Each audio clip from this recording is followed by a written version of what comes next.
Assalamualaikum warahmatullahi wabarakatuh. Perkenalkan, kami dari kelompok 1 ingin mempresentasikan jawaban tugas Sistem Informasi Manajemen mengenai Interactive Session Asking the Customer by Asking the Database. Kami beranggotakan 5 orang, ada Winda Karisma, Firdanita, Eka Putri Yulfani, Cahaya Puisi, dan saya sendiri, Bella Retnosari. Oke, langsung aja ke pembahasan pertama mengenai deskripsi kasus yang akan dipaparkan oleh Firdanita. Nama saya Firdanita, dan di video kali ini saya akan menjelaskan deskripsi kasus perusahaan Forbes. Forbes adalah perusahaan penerbitan dan media Amerika Serikat yang menerbitkan majalah bisnis Forbes 2 mingguan dan mengolah situs web. Model bisnis Forbes ini sangat bergantung pada iklan untuk menambah pendapatannya dari langganan berbayar. Jadi, model bisnis Forbes terus mencari cara untuk membantu pengiklannya dalam menjangkau pembaca dengan efektif. Forbes menggunakan perangkat lunak sub-business object untuk menganalisis data pembacanya sendiri dan memeriksa variabel yang paling menarik bagi pengiklannya. Detail ini sangat membantu para pengiklan Forbes untuk meningkatkan kampanye lebih tepat dan meningkatkan sirkulasi publikasi Forbes. Deskripsi kasus selanjutnya mengenai perusahaan Kodak akan dijelaskan oleh teman saya, Eka Putri Yulfani. Saya Eka Putri Yulfani akan mendeskripsikan tentang perusahaan Kodak. Perusahaan Kodak atau Eastman Kodak Company merupakan sebuah perusahaan multinasional yang berbasis di Rochester, New York. Perusahaan ini menghasilkan berbagai macam produk seperti kamera, fotografi, dan juga pencetakan. Dengan mengizinkan data pelanggannya digunakan untuk mendorong keputusan dari pemasaran, perusahaan Kodak berhasil bertransisi dari hanya pembuat film fotografi menjadi perusahaan yang menyediakan produk dan layanan teknologi digital yang terkemuka. Kodak sangat bergantung dengan data yang aktual. Terdapat 50 juta pelanggan yang ada di dalam database Oracle-nya. Data tersebut didapatkan dengan pembelian dan pendaftaran langsung di web Kodak. Nah, dari informasi tersebut, Kodak dapat dengan tepat menyisir pelanggannya mengenai kemasan produknya atau deskripsi produk dan juga penempatan iklannya. Selain itu, Kodak juga dapat mengukur langsung efek dari penawaran promosinya, segmentasi pelanggan, dan juga pengiriman pesan di semua salurannya. Sehingga dapat kita simpulkan bahwasannya perusahaan Forbes dan Kodak merupakan contoh perusahaan yang berhasil dalam menerapkan manajemen database dengan sangat baik, sehingga kedua perusahaan tersebut dapat mengetahui apa yang diinginkan oleh pelanggan-pelanggannya. Selanjutnya akan ada jawaban dari pertanyaan studi kasus dari Forbes dan Kodak yang akan dijelaskan oleh Bella, Firdanita, dan saya sendiri. Baik, saya akan menjawab pertanyaan nomor 1. Di pertanyaan nomor 1 ini ada 2 poin pertanyaan. Poin pertama, mengapa database pelanggan sangat berguna bagi perusahaan-perusahaan seperti Forbes dan Kodak? Pertanyaan kedua, apa yang akan terjadi apabila perusahaan-perusahaan ini tidak mampu mempertahankan data pelanggan mereka dalam database? Oke, langsung saya jawab pertanyaan poin pertama. Jawabannya, database pelanggan ini sangat berguna bagi perusahaan Kodak dan Forbes. Kenapa? Alasannya, pertama, seperti kita ketahui bahwa model bisnis Forbes ini sangat bergantung pada iklan untuk menambah pendapatan dari langganan berbayar. Nah, dengan adanya database pelanggan ini, maka perusahaan Forbes dapat menganalisis dan memahami pelanggannya dan memeriksa variabel apa yang paling menarik bagi pengiklannya. Sehingga dengan memiliki data detail mengenai pembacanya akan membantu pengiklan Forbes dalam mengkampanyekan iklan mereka dengan lebih tepat. Dan juga akan membantu publikasi Forbes dalam meningkatkan sirkulasi ataupun peredaran mereka.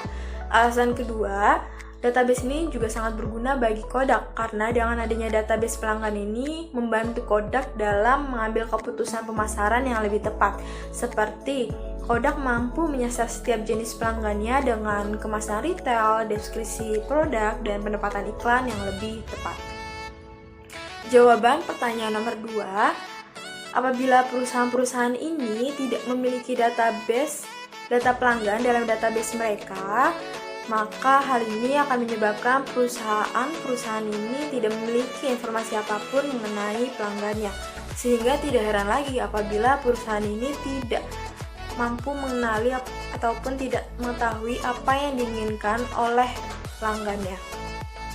Hal ini juga akan berpengaruh kepada manajemen perusahaan, di mana manajemen perusahaan ini tidak mampu mengambil keputusan yang tepat mengenai kebutuhan pelanggannya karena tidak adanya database yang dapat digunakan untuk melacak perilaku pelanggannya. Selain itu, hal ini juga akan menyebabkan perusahaan tidak mampu memprediksi keuangan jangka panjangnya karena tidak adanya respon pelanggan mengenai persepsi harga. Hal ini akan menyebabkan perusahaan sulit untuk berkembang ataupun bertahan di industri yang ada saat ini. Terima kasih. Selanjutnya, saya Ferdinita akan menjawab pertanyaan nomor 2. Jelaskan 2 entitas dan beberapa atributnya yang ditemukan dalam database pemasaran Kodak. Masing-masing kategori umum yang mencakup nama, tempat, dan benda tempat menyimpan dan memelihara data informasi disebut dengan entitas.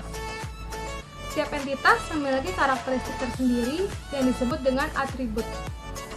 Seperti contoh, entitas supplier memiliki atribut khusus seperti nama dan alamat pemasok, yang mencakup nama kota, nama jalan, nama negara bagian, dan kode pos. Entitas yang ditemukan dalam database pemasaran Kodak adalah nama pelanggan dan kelompok usia. Kodak telah mampu mengubah pesona pelanggan dengan kelompok pelanggan yang lebih terperinci berdasarkan data yang aktual. Misalnya, profil pembeli printer biasa dapat dibedakan dengan orang yang membeli printer yang lebih canggih. Berbekal informasi tersebut, Kodak dapat menyasar setiap jenis pelanggan dengan lebih tepat dengan deskripsi produk, kemasan retail, dan penempatan iklannya. Sedangkan atribut yang ditemukan dalam database pelanggan adalah alamat pelanggan, riwayat pembelian, dan bagaimana pelanggan itu tertarik. Beberapa atribut sekarang lebih mengandalkan data yang aktual dalam database pelanggan Oracle yang menyimpan data 50 juta pelanggan yang didapatkan dari pembelian langsung dan pendaftaran situs web Kodak maupun situs berbagi foto dan jejaring sosial.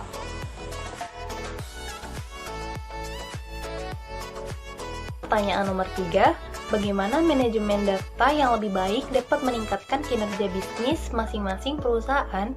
Berikan contoh 2 keputusan yang ditingkatkan dengan menambang database pelanggan.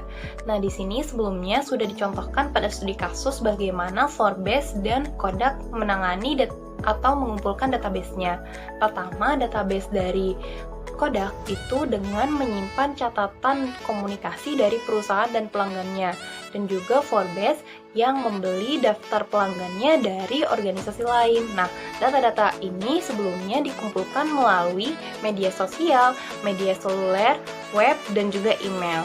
Nah, dari data-data tersebut nantinya akan digunakan untuk meningkatkan kinerja dari perusahaan, baik itu cara promosinya atau yang lainnya. Nah, berkat manajemen data modern dan juga teknologi data mini ini, perusahaan juga dapat mengetahui apa yang diinginkan pelanggannya sehingga tercapainya perusahaan yang berjalan dengan sesuai apa yang diinginkan oleh pelanggannya. Lalu, contoh keputusan apa yang ditingkatkan dengan menambang database pelanggan?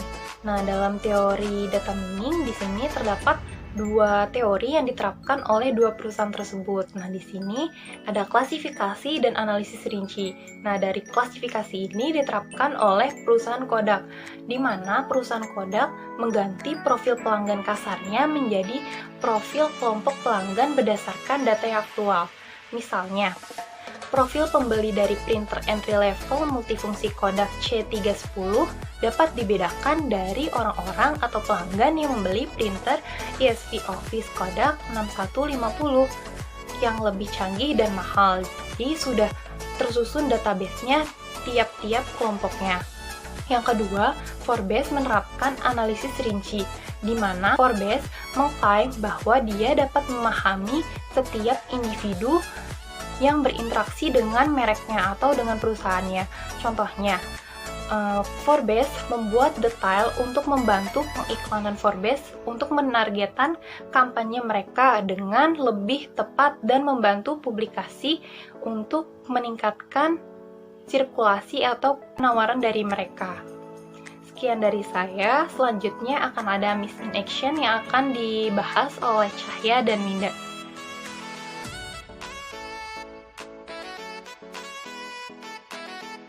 Saya Winda Karisma yang akan menjelaskan materi selanjutnya, yaitu part Miss in Action.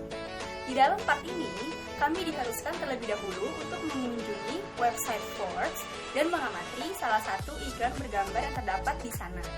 Langsung saja ke pertanyaan pertama.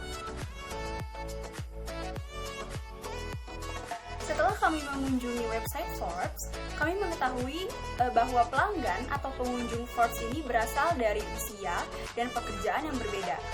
Variasi pekerjaan dan usia inilah yang membuat adanya sedikit perbedaan dari masing-masing pelanggan terhadap iklan bergambar yang terdapat pada situs Forbes. Pada website Forbes, kami membaca satu artikel yang berjudul Building a Successful Website for Your Business. Dan pada saat kami membaca artikel tersebut, muncul sebuah iklan yang merupakan cerminan dari apa yang kami buka di website Forbes. Sehingga kami memilih untuk mengklik iklan dari perusahaan Google, yaitu WebDev atau Web Development, yang mana perusahaan ini memberikan tips-tips atau juga membantu untuk memandu web yang telah dibuat oleh orang-orang agar dapat terus berkembang di kalangan masyarakat. WebDev atau Web Development adalah inisiatif dari perusahaan Google itu sendiri, yang mana dia memberikan panduan terpadu mengenai kualitas yang luar biasa terhadap suatu web yang dibuat oleh orang-orang agar terus berkembang. Pemilik situs nantinya tidak harus menjadi ahli kerja untuk memahami kualitas pengalaman yang mereka berikan kepada pengguna mereka. Inisiatif dari WebDev ini bertujuan untuk menyederhanakan landscape dan membantu suatu situs fokus terhadap metrik yang sangat penting, yaitu Core Web Vitals. Pada iklan tersebut, yang kami amati mengenai pengetahuan pelanggan Forbes yang terlihat adalah pengetahuan dalam bidang bisnis, yang mana hal ini terkait terhadap perkembangan situs web masa kini. Pengetahuan pelanggan yang dicerminkan dalam iklan bergambar ini adalah berarti si pelanggan ini mungkin ingin atau sedang membuat situs web dan membutuhkan tips atau cara agar webnya ini berkembang karena sering dikunjungi oleh orang-orang yang memang tertarik dengan webnya. Selanjutnya ada pun beberapa yang dapat pelanggan peroleh dari iklan WebDev. Di antaranya yang pertama, pelanggan dapat belajar dan mengetahui seberapa baik situs tersebut atau situs yang dibuat untuk mendukung pengguna dari web tersebut. Kemudian yang kedua, pelanggan dapat mempelajari cara untuk membuat web yang modern atau kekinian di web development. Yang ketiga adalah dapat menerapkan langsung solusi dan keterampilan baru pemilik website ke situs pribadi atau profesional yang sedang dikerjakan. Seiring dengan berkembangnya kemajuan web, maka semakin tinggi pula ekspektasi penggunanya. Dengan penggunaan atau panduan dari WebDev, maka pelanggan dapat memberikan pengalaman terbaik kepada penggunanya dimanapun mereka berada. Untuk pertanyaan selanjutnya, nomor 2 akan dijelaskan oleh Cahaya Puisi Rabani.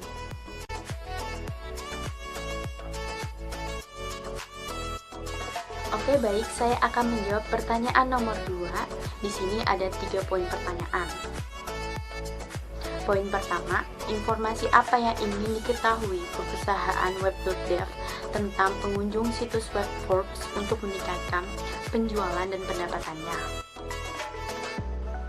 Nah, informasi pertama ingin mengetahui seberapa banyaknya pengunjung yang mengunjungi situs web Forbes, dan informasi yang kedua ingin mengetahui apa yang dilakukan setiap pelanggan dengan situs web Forbes tersebut. Karena dengan memiliki informasi mengenai hal tersebut, web.dev dapat mengetahui seberapa strategisnya menggunakan situs web Forbes dalam meningkatkan penjualan dan pendapatan dari perusahaan jika dilihat dari pengunjung situs web Forbes. Bagaimana perusahaan web.dev dapat menggunakan data tentang pelanggan Forbes dan pengunjung situs web?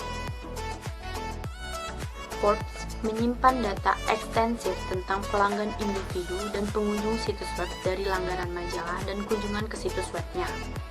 Dengan begitu, web.dev dapat menggunakan data tentang pelanggan Forbes atau pengunjung situs web melalui pemeriksaan seluruh populasi pembaca Forbes, menggunakan data yang telah terkumpul secara teratur yang ditampilkan di laman utama di situs web Forbes tersebut.